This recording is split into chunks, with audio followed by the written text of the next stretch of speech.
여러분들 안녕하세요.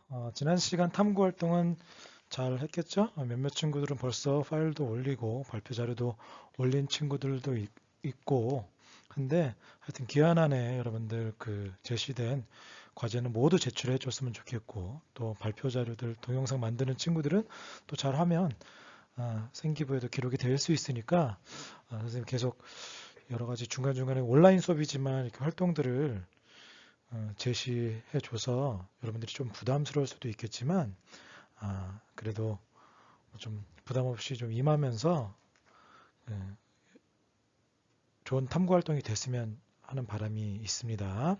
어쨌거나 오늘도 이제 수업이 진행이 되어지면 아마 지금 다음 시간에도 비슷한 탐구 활동이 되어지지 않을까 싶은데 여러분들 너무 부담만 갖지 말고 좀 좋은 마음으로 지금 시간이 그래도 등교해서 학교를 다닐 때에 비해서는 시간이 좀 여유가 있으니까 활동하는 이러한 탐구 활동들 애들 좀 열심히 적극적으로 좀 동참했으면 하는 바람이 있습니다.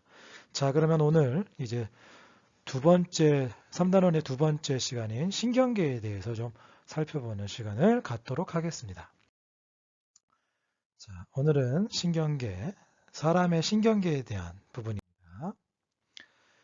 자, 오늘의 학습 목표를 살펴보도록 하겠습니다. 오늘 학습 목표는 중추신경계와 말초신경계의 구조를 이해하고 각각의 기능을 설명할 수 있다. 사람의 신경계는 크게 중추와 말초로 구분이 되어집니다. 중추는 말 그대로 중심적인 역할을 하는 신경계가 되는 것이고요. 말초신경은 그 중추에 연결이 되어져서 중추신경과 기관을 연결시켜주는 그 신경계가 말초신경인데 중추신경과 말초신경의 구조와 각각의 기능들을 이해하고 설명할 수 있는 거고요. 두 번째는 신경계와 관련된 질환을 조사해 설명할 수 있다는데 이게 이제 오늘 할 건 아니고 다음 시간 탐구 활동으로 과제가 제시가 될 것 같습니다. 첫 번째, 신경계의 구성. 자, 사람의 신경계는 크게 중추신경과 말초신경으로 구분이 되어진다라고 했는데 중추신경에는 뇌와 척수로 구분이 되어지고요. 말초신경은 뇌신경과 척수신경. 뇌, 척수와 뇌신경, 척수신경 차이가 있습니다. 자, 여러분들이 뇌는 잘 알고 있을 겁니다. 그리고 척수도 잘 알고 있을 텐데. 자, 뇌 자체, 그리고 척수 자체는 중추신경에 해당이 되는 것이고, 말초신경 중에 앞에서 얘기했던 것처럼 말초신경은 중추신경과 기관을 이어준다라고 했는데, 그 중추신경 중에 뇌에 직접된 신경을 뇌신경이라고 하고요. 척수에 연결된 신경을 척수신경이라고 구분이 되어집니다. 그래서 중추신경의 뇌와 말초신경의 뇌신경, 중추신경의 척수와 말초신경의 척수신경을 여러분들이 구분할 수 있어야 되겠고요. 또 말초신경에는 체성신경과 자율신경으로 구분이 되어지는데 체성신경은 뭐 뒤에도 설명하겠지만 우리 몸에서 우리가 조절을 할 때 의식적인 조절과 관련된 그러한 신경이 체성신경이고 무의식적으로 내가 신경 쓰지 않고 아니면 내가 마음 먹은 대로가 아니라 그냥 자동적으로 자율적으로 조정되는 데 관여하는 신경이 자율신경이 되겠고요. 자, 구심성 뉴런과 원심성 뉴런. 자, 여러분들 구심성이란 회전 원운동에서 여러분들 구심력, 원심력 구분이 들어보기도 하고 구분을 할 줄 아는지 모르겠는데 저 회전 원운동에서 구심력이란 그 원의 중심, 원운동의 중심 방향으로 작용하는 힘이 구심력이죠. 또 반대로 바깥쪽으로 작용하는 힘이 원심력이죠. 그것처럼 이제 말초신경은 그 중추신경과 기관을 연결시켜 줄 때 기관에서 오는 정보를 중추로 전달해주는 중심 쪽으로 신호를 주는 신경을 구심성 뉴런 그리고 바깥쪽으로 중추에서 내려진 명령이 기관으로 전해지는 신경을 원심성 신경이라고 구분이 되어집니다. 그래서 신경계는 중추신경과 말초신경으로 구분이 되어지고 중추신경에는 뇌와 척수, 말초신경은 이제 기준에 따라서 뇌신경, 척수신경, 체성신경, 자율신경, 구심성 신경, 원심성 신경으로 구분이 되어집니다. 그림을 좀 살펴보도록 할게요. 자, 그림에서 자, 사람의 신경계는 중추신경과 말초신경으로 구분이 된다 그랬어요. 자, 중추신경은 뇌와 척수로 구분된다 그랬죠. 뇌와 척수로 구분이 되어지고 이제 여기에 연결된 뇌에 직접 연결된 신경이 뇌신경, 척수에 연결된 신경이 척수신경으로 구분이 되어지고 이제 말초신경의 다른 신경들은 차근히 살펴보도록 하겠습니다. 자, 그럼 이제 사람의 신경계를 구성하는 요소들을 좀 하나씩 살펴보도록 하겠습니다. 먼저 중추신경계부터 살펴보겠는데, 자, 중추신경에는 뇌와 척수로 구분이 된다고 했죠. 첫 번째, 뇌에 대해서 살펴보겠습니다. 자, 여러분들 뇌가 되게 중요하다라는 건 잘 알고 있죠? 아, 물론 우리 몸에서 중요하지 않은 부분이 하나도 없진 않아요. 모두가 다 중요하긴 하지만 그래도 생명 유지에 아주 특히나 더 중요한 그런 역할을 하기 때문에 우리 몸의 생명 유지와 아주 크게 직접적으로 큰 비중을 차지하는 것들은 외부의 충격으로부터 좀 보호하기 위해서 예, 잘 보호되기 위해서 골격 안에 보호되는 경우가 있습니다. 자, 여러분 뇌는 어디에 있죠? 그렇죠. 뇌는 두개골 속에 들어있어서 두개골에 의해서 보호되고 있는데 이제 뒤에 살펴볼 척수도 마찬가지예요. 척수란 척추뼈 안에 보호되어져 있고 이 중추신경에 해당하는 뇌와 척수 외에도 생명 유지에 아주 중요한 기관인 여러분들 이게 잠시라도 멈추면 생명 유지에 아주 큰 문제가 생길 수 있는 기관이 있죠. 네, 심장이 있죠. 심장도 그렇고 또 우리가 숨을 안 쉬게 되면 물론 잠깐 몇 분 동안은 살 수도 있겠지만 숨을 안 쉬게 되면 살 수 없기 때문에 호흡기관에 해당하는 폐, 심장과 폐는 어디에 있죠? 네, 가슴에 심장과 폐를 보호하기 위해서 가슴은 그 갈비뼈, 늑골이라는 갈비뼈로 보호되고 있죠. 그것처럼 뇌가 두개골에 쌓여 있는 것은 충격으로부터 생명 유지 아주 중요한 역할을 하는 기관이기 때문에 보호받기 위해서 그렇게 들어있는 것이고요. 크게 한 6부분으로 구분이 되어집니다. 대뇌, 소뇌, 간뇌, 중간뇌, 내교, 연수로 구분이 되어지고요.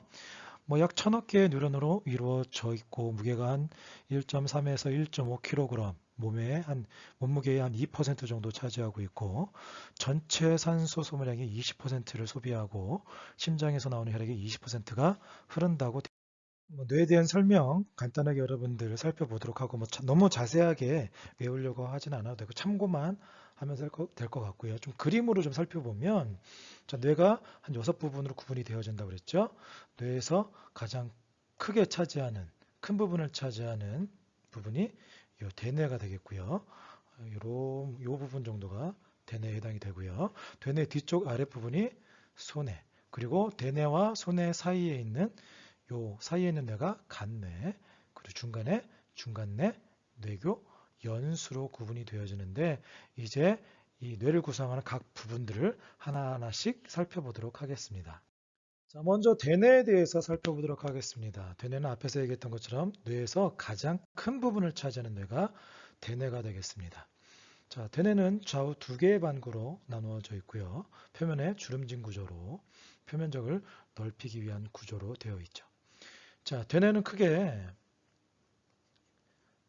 겉부분을 겉질, 속부분, 속질로 구분이 되어져 있는데 자, 겉질과 속질의 색깔이 차이가 납니다. 겉질은 회색질로 되어 있고요. 속질은 백색질로 되어 있는데 왜냐? 겉질에는 주로 신경세포체가 분포하고 속질에는 돌기들이 주로 분포되어 있기 때문에 자, 신경세포체가 뭐라고 했죠? 핵을 비롯한 여러 가지 막성 소기관이 있는 부분이기 때문에 밀도도 높다고 볼 수 있겠죠. 그래서 색깔이 진하게 형성이 됐다고 기억하면 여러분들이 편할 거예요. 그래서 속질은 돌기들이 주로 분포하기 때문에 돌기들은 정보를 전달해주는 그런 역할을 하죠. 그래서 겉질은 회색질이 있어서 신경세포체가 있으니까 여러 가지 세포 내 활동들이 주로 일어나는 장소고 속질은 정보가 전달해주는 곳이 되어지니까 그러면 겉질과 속질에서 주기능을 담당하는 것이 뇌의 주기능을 담당하는 것이 그렇죠. 신경계가 정보를 전달해 주는 것도 있겠지만 뇌 같은 경우에는 정보를 받아서 해석하고 분석하고 명령도 내려야 되고 기억도 해야 되고 이러한 기능을 해야 되니까 겉질과 속질 중에 주로 기능을 겉질에서 담당하겠죠. 그래서 대뇌가 그 겉부분이 주름진 구조로 되어 있는 이유가 표면적을 넓혀서 효율을 넓히기 위한 거라고 여러분들이 생각하면 되겠습니다. 자, 지금 그림을 보면 옆에서 보는 장면인데 이제 위에서 보면 뇌가 이렇게 고립하져 있어서 자, 좌반구, 우반구로 구분이 되어지는데 좌우로 앞쪽에 이렇게 눈이 있다라고 생각하면 왼쪽 뇌와 오른쪽 뇌로 구분이 되어진다라는 거. 자, 그리고 뭐 여러분들 뭐 익히 많이 들었겠지만 좌뇌는 우리 몸의 어느 부분을 통제하죠? 그렇죠. 오른쪽 부분을 통제하고 우뇌는 왼쪽 부분을 통제하기 때문에 이 좌반구하고 우반구 사이에 정보가 교차하는 부분이 있다라는 것도 알아두고요. 자, 또 대뇌는 겉부분과 속부분으로 구분이 되어지기도 하지만 기능에 따라서 세 부분으로 구분이 되어지기도 합니다. 자, 외부에서 들어온 자극을 받아서 감각을 형성하는 감각령이 있고요. 그에 따라서 명령을, 그러니까 그 정보들을 뭐 어떻게 처리해 가지고 명령을 내려주는 운동령, 그리고 이 사이를 연결시켜주는 연합령으로 구분이 되어집니다.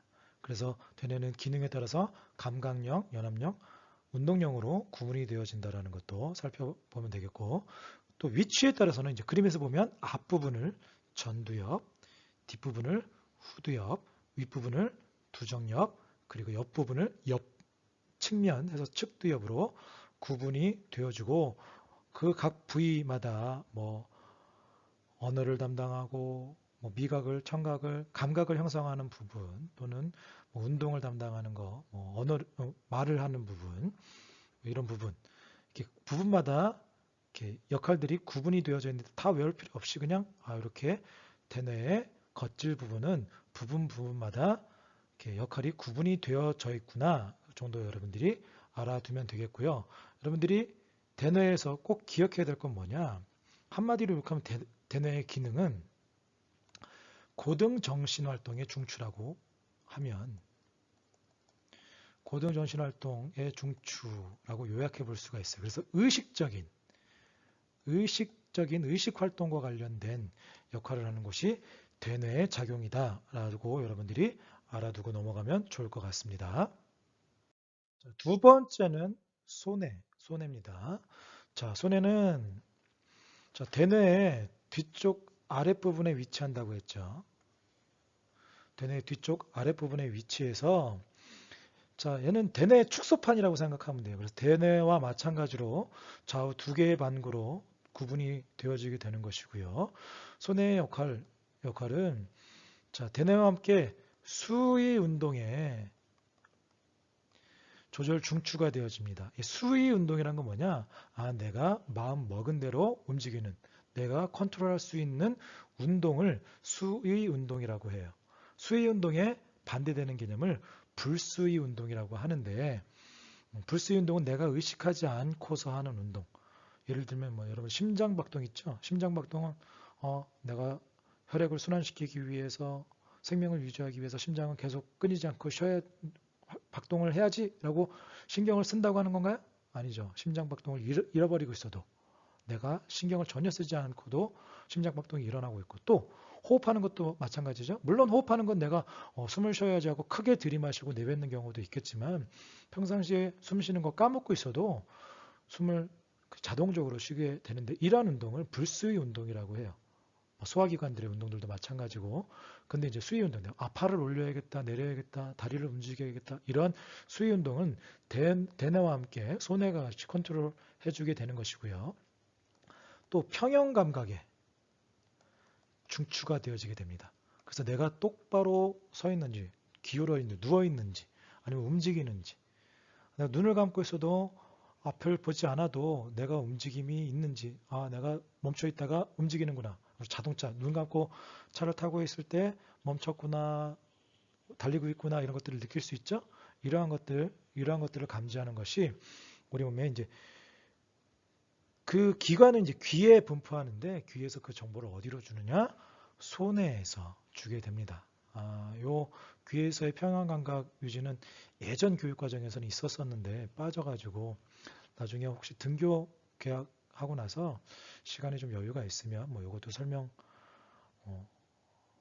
할 수 있는 시간이 있으면 해 주도록 하겠고요. 자, 소뇌는 여러분들 기억이 될 거, 수위 운동에, 그러니까 대뇌를 도와 수위 운동의 조절 중추가 되어지고, 평형 감각에, 그래서 몸의 평형을 유지하는 데 관여하는 것이 소뇌의 작용이다. 이 정도만 알아두면 되겠고요. 이어서 대뇌와 소뇌 사이에 있는 간뇌. 간뇌는 대뇌와 소뇌 사이에 있죠. 그래서 간뇌는 두 부분으로 구분이 되어져요. 자, 간뇌에서 이렇게 두 부분이 구분이 되시는데 간뇌의 윗부분을 시상이라고 하고요. 자, 아랫부분을 시상의 아랫부분이라고 해서 시상하부라고 합니다. 그래서 간뇌는 시상과 시상하부로 구분이 되어지는데 시상은 뭐 정보가 이동하는 통로라고 생각하면 되겠고요. 이제 간뇌에서 주 기능을 담당하는 곳이 여기 시상하부가 되겠어요. 시상하부가 주 기능을 담당하는 곳이 되어지는데 시상하부는 자율신경과 내분비계 조절 중추로 나중에 중요하게 다룰 건데요. 체온, 삼투압, 혈당량 등의 항상성의 조절 중추가 되어져요. 항상성의 조절 중추가 되어지는데 시상하부는 내분비계의 조절 중추라고 그랬죠. 지금 여기 그림을 보면 이 부분, 자 간뇌에서 시상과 시상하부, 시상하부의 아래에 달려 있는 이 부분을 뇌하수체라고 해요. 뇌하수체, 뇌 아랫부분에 달려 있는 작은 주머니라고 해서 뇌하수체라고 하는데 이 뇌하수체가 나중에 호르몬계에서 중요한 역할을 감당하는 부분이니까 살펴보고 넘어갈 수 있도록 하고요. 그래서 간뇌는 시상과 시상하부로 구분이 되어지는데 간단하게 얘기하면 자율신경과 호르몬을 통해 내분비계 호르몬을 통해서 항상성, 체온, 삼투압, 혈당량 등의 항상성의 조절 중추다.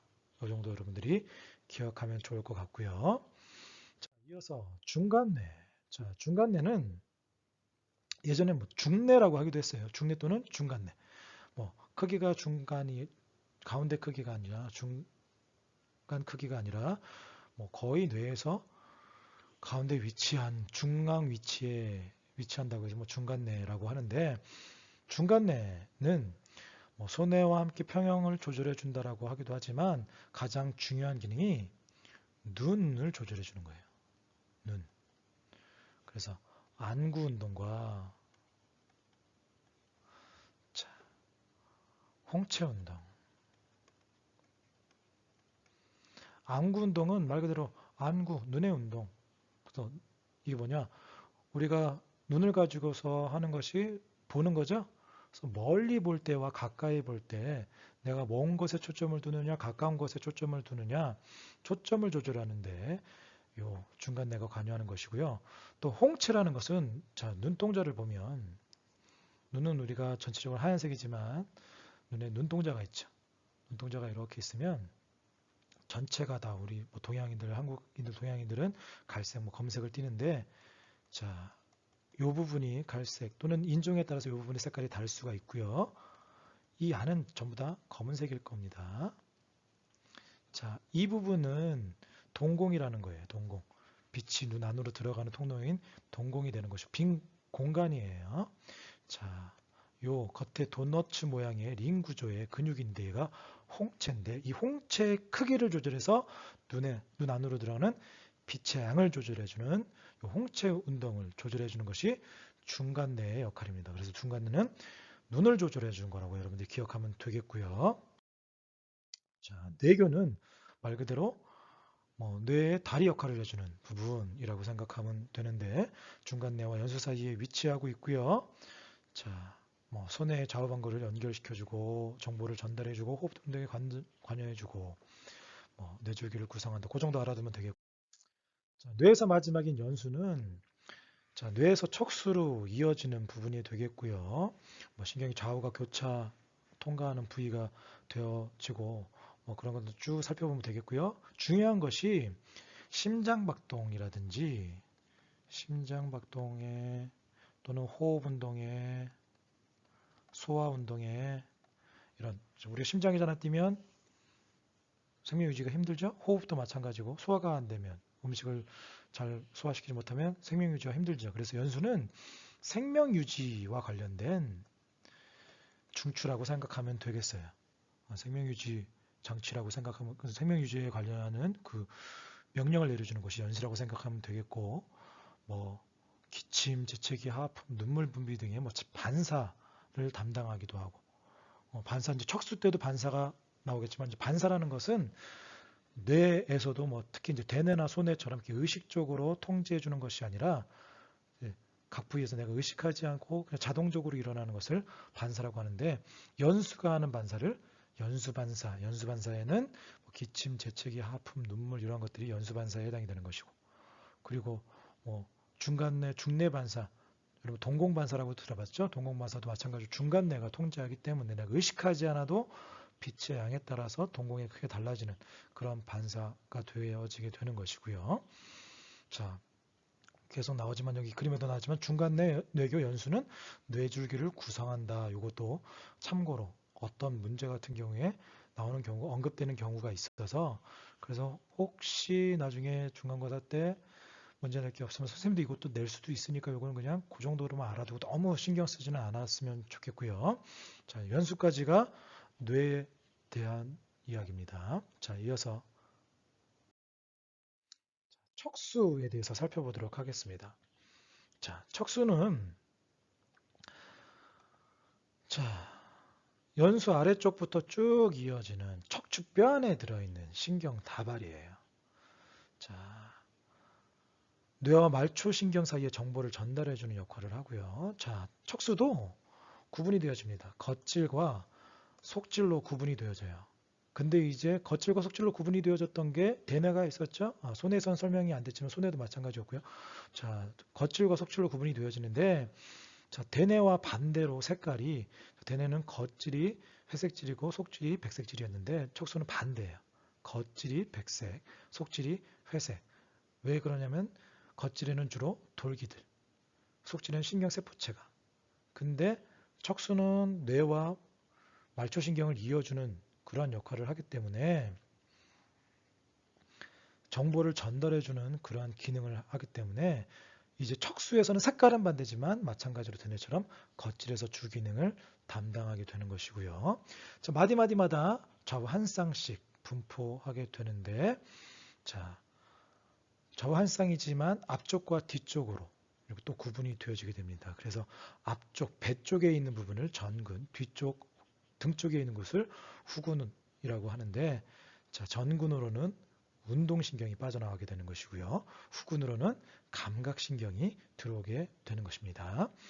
자, 회피 반사, 무릎 반사, 배변, 배뇨 등의 반사를 담당하게 되는 것이고, 자, 반사라는 것은 앞에서도 잠깐 얘기했지만 자극이 대뇌에 이르기 전에 무의식적으로 일어나는 그러한 행동을 반사라고 하는데, 회피 반사는 피하는 반사예요. 그래서 이제 뒤에 그림 보면서 설명하도록 할게요. 자, 그림을 보면 반사 얘기는 조금 이따 하고요. 자, 척수 등 쪽으로 후근이 들어가고요. 배 쪽으로는 전근이 나오게 되는데, 자, 등 쪽으로는 감각신경이 이어져서 들어가게 되는 것이고, 운동신경, 전근으로는 운동신경이 빠져나오는, 그래서 좌우에 한 쌍씩 연결이 되어지는 거. 자, 한 쌍씩이 중요한 것이 아니라 후근으로는 감각신경이 들어간다. 전근으로는 운동신경이 빠져나온다. 이거는 여러분 꼭 기억을 해야 되는 것이고요. 자, 반사에 대해서 회피 반사는 말 그대로 회피하는 반사다. 피하는 반사다. 그래서 그림 보니까 지금 뾰족한 것에, 자, 우리 손가락 끝이나 아니면 발끝 어디, 다리 어떤 부분에 뾰족한 걸 딱 따면 뜨거 하면서 내가 팔을 또는 다리를 이렇게 뛰는 경우가 있죠. 그러니까 그러한 경우를 내가 갑자기 우리 몸에 큰 해를 줄 수 있는 그런 자극에 피하는, 그리고 몸쪽으로 웅크리는 이러한 반사 행동을 회피 반사라고 하는데, 뾰족한 것에 찔렸을 때나 뜨거운 것에 닿았을 때 따거 하고 몸이 움츠러드는 반사를 회피 반사라고 하는데, 자, 내가 뾰족한 것에 보통의 행동은 어떤 자극이 주어지면 감각신경을 통해서 자극이 와요. 그래서 척수를 통해서 대뇌로 가서 이런 자극이 있구나 라고 명령이 판단이 돼요. 감각이 만들어지고 이럴 때는 이렇게 행동을 해라. 그러면 척수를 다시 거쳐서 운동신경을 통해서 행동하게 되는 것이 일반적인 자극의 이동 경로인데, 자, 뾰족한 것에 찔렸어요. 또는 뜨거운 것에 닿았어요. 그러면 닿았네? 따갑네? 뜨겁네? 느끼고 판단하고 분석해서 명령하기까지는 시간이, 물론 그것도 짧은 시간이긴 하지만 시간이 그래도 걸린단 말이에요. 그러니까 그 시간 동안 혹시 우리 몸에서 생겨날 수 있는 문제들이 있을 수 있기 때문에 이런 우리 몸에서 갑작스런 그런 위험한 자극이 주어지게 되면 먼저 척수에서 바로 행동하게, 바로 감각신경을 통해서 척수에서, 뇌로도 신호는 가지만 척수에서 바로 처리를 해요. 그래서 운동신경이 반응을 바로 나타내게 해서 먼저 팔을 굽히게 한 다음에, 그리고 나서 내가 하고 팔이 움츠러 들고 나서 따가워, 뜨거 느끼게 되죠. 그래서 뇌로도 신호가 가니까 여러분들. 자, 반사 같은 경우에는 감각신경을 통해서 들어왔다가 운동신경을 통해서 척수만 거치고 바로 가게 되는 그러한 행동이지만, 또 여러분들이 주의해야 될 게 방금 얘기했던 것처럼 뇌로도, 대뇌로도 신호가 간다라는 것도 여러분들이 주의 깊게 살펴봐야 됩니다. 자, 이어서 말초신경에 대해서 살펴보도록 하겠습니다. 자, 말초신경이란 중추신경과 기관을 연결시켜주는 그러한 신경을 말초신경이라고 합니다. 중추와 각 기관을 연결시켜주는 신경이기 때문에 하는 역할은 정보를 기관에서 중추로, 중추에서 기관으로 정보를 전달해주는 역할을 감당하겠죠. 그래서 이제 말초신경을 구분할 때는 연결된 중추가 어디냐에 따라서 구분이 되어지기도 하고 연결된 기관이 어디 되느냐에 따라서 구분이 되어지기도 하는데, 자, 먼저 그 연결된 중추가 어떻게 구분이 되어지느냐에 따라서 구분이 되어질 때, 이때는 두 가지로 구분이 되어집니다. 뇌신경과 척수신경. 앞에서 설명했던 것처럼 뇌신경은 뇌에 직접 연결된 신경을 뇌신경, 척수신경은 척수에 연결된 신경을 척수신경이라고 구분하고요. 자, 두 번째, 연결된 기관이 어디냐에 따라서 구분이 되어지는데, 자, 구심성 뉴런과 원심성 뉴런. 그래서 구심성 뉴런은 앞에서도 잠깐 설명했겠지만, 자, 구심, 중심으로, 중심 방향으로, 그래서 중추로, 기관에서부터, 자, 기관에서부터 정보가 중추로 가는 신경이 구심성이 되는 것이고요. 자, 원심성은 바깥으로 나가는, 중추에서 기관으로 나가는 것이 원심성 뉴런이 되겠습니다. 자, 이 원심성 뉴런은 다시 둘로 구분이 되어져요. 체성신경과 자율신경으로. 체성신경은 의식적인 것, 느끼는 것. 자율신경은 무의식과 관련된 신경이 자율신경이 되겠습니다. 다시 한번 요약하자면 체성신경은 대뇌의 지배를 받는 신경으로 골격근을 움직이는 의식적인 반응. 그래서 내가 다리를, 팔을 움직이기 위해서는 그 팔다리 뼈에 있는 근육을 움직이기 위해서 의식적으로 조절할 때 이때 체성신경이 작용하는 것이고요. 자율신경은 대뇌에 직접적인 영향을 받지 않는 신경으로서 뇌줄기에 해당하는 중간뇌, 연수, 뇌교 여기에 연결된 또는 척수에 연결된 신경입니다. 각종 내장기관에 분포되어 있으면서 소화라든지 순환이라든지 호흡, 호르몬 분비 등을 조절해주는, 자, 그리고 생명유지의 필수적인 기능을 조절하면서 원심성 뉴런으로만, 자, 왜 감각은 우리가 느끼는 거니까 의식과 관련된 거죠. 그래서 감각신경, 감각에 관련된 신경은 다 체성신경에 해당이 되는 것이고, 그래서 중심으로 가는 구심성 뉴런은 다 체성신경에 해당이 되는 것이고요. 체성신경은 구심도 있고 원심도 있고요. 자율신경은 다 원심으로만 구분이 되어집니다.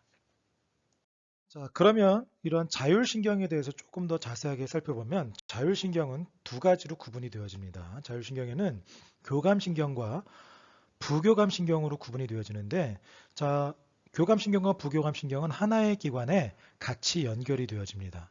그리고 하나의 기관에 같이 연결이 되어지는데 서로 반대되는 작용을 해요. 이렇게 교감신경과 부교감신경처럼 하나의 기관에 연결이 되어져서 서로 반대로 작용하는 작용을 길항작용을 한다라고 구분을 합니다. 기량적으로 조절이 일어나게 되는 것이고요. 또 교감신경과 부교감신경이 이제 구조도 좀 차이가 나고 또 왜 서로 반대되는 작용을 하는지에 대해서도 추후에 내용으로도 또 그림으로 설명을 하겠지만, 자, 일단 교감신경은 자, 기본적으로 척수와 연결이 되어져 있습니다. 예, 말초신경 중에 뇌에서 뻗어져 나오진 않고요. 척수와 기관을 연결시켜 주고. 근데 반면 부교감신경은 뇌에서 뻗어져 나오기도 하고. 그래서 자, 중간내 뇌교 연수에서 뻗어져 나오기도 하고 일부 부교감신경은 이제 척수와 연결이 되어지기도 합니다. 그래서 나중에 교감신경과 부교감신경을 구분할 때 자, 뇌와 척수가 있으면 그리고 기관이 있어요. 기관이 이렇게 있을 때 어디서 뭐 그림으로도 이어서 나오기도 하지만 어디서 이렇게 뇌에서 뻗어져 나오느냐 척수에서 뻗어져 나오느냐 이것에 따라서 구분하는 수도 있어야 되니까 구분해서 살펴볼 수 있도록 하고요. 자, 두 번째 교감신경은 신경절 이전 뉴런이 이후 뉴런보다 짧다라고 되어 있어요. 근데 부교감신경은 반대로 이후 뉴런이 더 길어요. 그래서 교감신경은 앞에 게 짧고 뒤에 게 긴 것이 교감이고 부교감신경은 앞에 게 길고 뒤에 게 짧은 그런 신경이 부교감신경이 되어집니다. 이어서 바로 또 그림 보면 설명하도록 할게요. 자, 그리고 서로 반대되는 작용을 하는 것은 이제 신경에서 다음 뉴런이나 또는 기관에 신호를 전달해 줄 때 뉴런 내에서는 전기적인 신호로 흥분이 활동 전이가 전해진다고 했는데 다음으로는 그 신경 전달 물질이나 화학 물질이 분비된다고 그랬죠. 그래서 분비되어지는 신경 전달 물질의 종류가 달라서 그 작용하는 것이 서로 반대로 작용하는데 교감신경은 신경절 이전 뉴런에서는 아세틸콜린이 근데 이후 뉴런에서는 노르에피네프린이 분비되어지기 때문에 교감신경의 작용이 일어나게 되는 것이고요. 부교감신경은 신경절 이전 뉴런은 동일해요. 교감신경과 동일하게 아세틸콜린이 근데 이후 뉴런에서도 똑같이 아세틸콜린이 분비되어진다. 그래서 교감신경과 부교감신경은 최종적으로 기관에 연결이 되어지는 그 이후 뉴런에서 교감신경은 노르에피네프린이 분비되어지고 부교감신경은 아세틸콜린이 분비되어지기 때문에 자, 그림 보면서 설명하면 자, 그러면은 이제 체성신경과 자율신경을 같이 비교하면 구조도 나와 있는데 자, 체성신경은 신경이 하나의 뉴런으로 되어 있어요. 자, 이게 신경세포체고 축삭돌기가 길게 뻗어져 있는데 하나의 뉴런으로 연결되어진 것이 체성신경인 것이고 자율신경은 두 개의 뉴런이 연결되어져 있어요. 두 개의 뉴런이 연결되어져 있는데 앞에서 설명한 것처럼 교감신경은 앞에 게 짧고 뒤에 게 긴 구조로 되어 있고 부교감신경은 앞에 게 길고 뒤에 게 짧은 구조로 되어 있다. 구조적으로 차이가 나고요. 그리고 이 각각의 뉴런에서 분비되어지는 신경 전달 물질이 교감신경과 부교감신경 이전 뉴런은 둘 다 동일하게 아세틸콜린이에요. 아세틸콜린인데 이후 뉴런에서 분비되는 것은 부교감신경은 이후도 아세틸콜린인데 교감신경은 노르에피네프린이 분비되어져서 같은 기관에 서로 반대되는 작용, 기량적으로 조절이 일어나게 되게 되는 것입니다. 자, 그럼 이런 자율신경인 교감신경과 부교감신경의 작용을 살펴보면 자, 교감신경과 부교감신경 서로 반대되는 작용, 기량작용을 한다고 그랬죠. 자, 교감신경은 자, 우리 몸에서 어떤 작용을 하느냐? 우리 몸을 흥분시키고 긴장시키는 작용을 하는 그래서 내가 흥분했을 때, 긴장됐을 때, 놀랬을 때, 운동했을 때, 화났을 때 이럴 때 작용하는 것이 교감신경의 작용인 것이고요. 자, 부교감신경은 우리 몸을 반대로 자, 흥분하고 긴장에 반대는 거니까 우리 몸을 안정화시키는 그러니까 우리 몸이 편안하게 쉴 때, 안정될 때 그때 작용하는 것이 이 부교감신경의 작용이라고 보면 되겠습니다.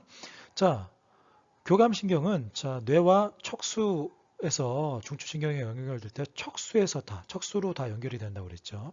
자, 연결되어서 우리 몸의 각 기관에 이제 작용을 하게 되는데 이 그림의 작용과 함께 뭐 여러분들이 조금 빠져 있는 내용도 있는데 하나씩 좀 살펴보면 교감신경 첫 번째 동공을 확장시켜요. 우리가 크게 놀라는 일 있으면 하고 놀라면서 눈이 커지죠. 눈이 커지는 것처럼 물론 내가 눈을 크게 부릅뜬다고 해서 동공이 확장되는 건 아니지만 내가 놀랐을 때 눈이 커지는 것처럼 동공이 확장된다라고 여러분들이 기억하면 되겠고요.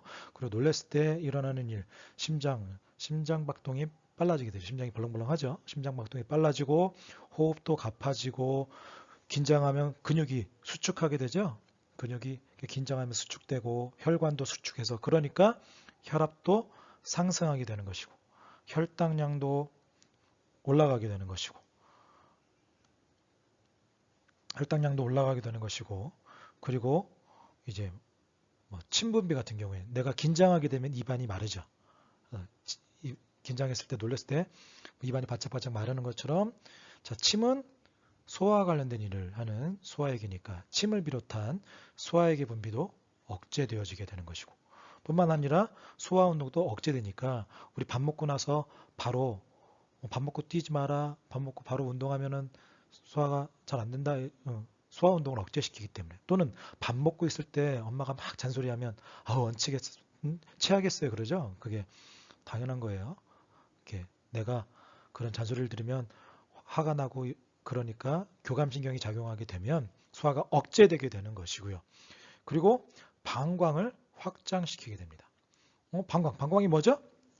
그렇지, 방광은 오줌을 저장하는 주머니인데 교감신경이 작용하면 방광이 확장되나요? 근데 오줌이 들어있는 주머니가 확장이 되어지면 용량이 커지니까 화장실을 더 안 가는 거 아닌가요? 라고 생각할 수 있겠지만 우리 긴장하면 화장실 더 자주 가게 되죠. 그 이유는 방광이 확장이 되어지면 주변 근육을 자극해요. 그럼 주변 근육이 수축이 되어져서 방광을 지그시 꾹 눌러주게 되면서 방광이 압력을 받으니까 그 안에 있는 내용물이 나오고 싶겠죠. 그래서 배뇨감을 소변 보고 싶은 그러한 게 느껴져서 화장실 가게 되는데 그래서 긴장하게 되면 화장실 자주 가는 것은 방광을 확장시켜서 그때 화장실 가면 이미 전에 갔다 오게 되면 뭐 오줌을 놓는 양은 적지만 화장실 가서 용변을 보게 되는 일이 일어나게 되는 거죠. 그렇게 여러분들이 이해하면 되겠고요. 자, 반대로 부교감 신경은 앞에서 얘기했던 것들의 다 반대. 근데 이제 부교감 신경은 구조적으로 자, 중간 내에서 뇌교에서 연수에서 이렇게 이어지게 되는 것이고 그리고 척수에도 연결이 되어지는 경우가 있다고 했는데 척수는 다른 거는 다 빼고 방광에 요거 일일이 어떤 게 어디로 이렇게 이어지는 거는 꼭 다 기억은 못해도 상관없지만 일단 동공 같은 경우에는 눈의 조절이니까 눈의 조절을 담당하는 중추가 중간뇌였죠. 그래서 이제 중간뇌로 이어지는 것은 이제 동공 크기 조절하는 것이고 뭐 다른 건 그렇지만 끝에 방광 같은 경우 방광에 수축시키는 것은 부교감 신경이 척수 끝에 연결된다. 여러분들이 그 정도 알아두면 되고 교감 신경에 대해서 하나만 좀 잘 기억하고 나면 이것에 반대되는 작용이 부교감 신경이니까 그렇게 반대로 해서 기억하면 좋을 것 같아요. 이 교감 신경의 작용과 부교감 신경의 작용은 꼭 기억해야 된다는 거 여러분들 잊지 말았으면 좋겠습니다. 자, 이렇게 해서 오늘은 사람의 신경계에 대해서 좀 하나하나 좀 살펴봤는데요. 또 하다 보니까 내용이 또 지난 시간처럼 좀 길어졌고 내용이 많은데 어쩔 수 없어요. 이건 좀 이렇게 여러분들 하나하나 정리해가지고 꼭 외워야 되는 거. 사람의 신경계가 어떻게 구성이 되어졌고 그 기능들을 우리가 꼭 알아야 되는 거니까 외워야 된다라는 거는 꼭 뭐 부담스럽겠지만 해야 되는 거니까 뭐 그렇다고 너무 부담 갖지 말고요. 하나하나 이제 시험 앞두고 고사가 발표되어지고 나서 뭐 시험 앞두고로서 좀 주의 깊게 좀 살펴보면 되고 이제 일반적으로 우리 상식적으로만 손에서 좀 이렇게 기억하면 될 것 같습니다. 자, 그럼 이제 다음 시간은 우리 앞에서 처음 얘기할 때 학습 목표에서 얘기했던 것처럼 신경계에 관련된 질환 조사하는 탐구 활동을 해보도록 할게요. 그래서 다음 시간에는 신경계와 관련된 질환 조사하기 활동을 우리 교과서 74페이지에 나와 있는 그 여러 가지 신경계 질환 중에 여러분들이 이렇게 원하는 거 하나 선택을 해서 파킨슨병이라든지 알츠하이머병이라든지 뇌졸중, 뇌종양, 헌팅턴 무도병, 근위축성, 측사 경화증 이 중에 하나를 좀 골라서 원인이 증상이 무엇인지 한번 조사해보고 그것에 대해서 또 뭐 희망하는 사람들은 또 동영상 발표하는 것들을 준비해보는 시간을 갖도록 하겠습니다. 자, 여러분들 수고 많았습니다. 자, 오늘도 다른 수업들도 잘 듣고 항상 건강관리 유의해 주시고요. 자, 남은 하루도 즐겁게 보내세요. 안녕.